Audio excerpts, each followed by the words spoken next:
Keputusan sudah kita serahkan kepada wasit.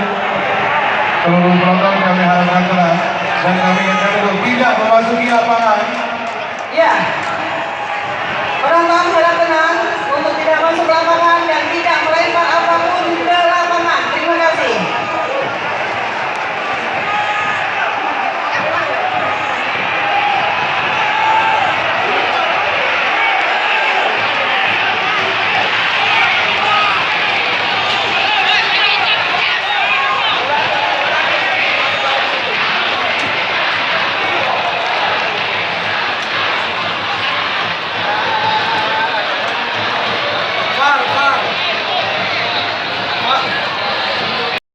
Waktu masih main sama Raya di Martapura waktu tahun kemarin, dia itu ambil penalti pas penentuan juga nggak masuk tepi. Nah, di situ saya kemarin lihat dia yang ngambil, makanya saya nggak mau lihat ya.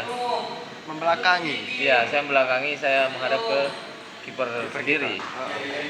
Oh, jadi ada masa lalu ya? Iya, ada masalah karena pernah gagal penalti. Untuk ini kan kita libur 2 minggu tapi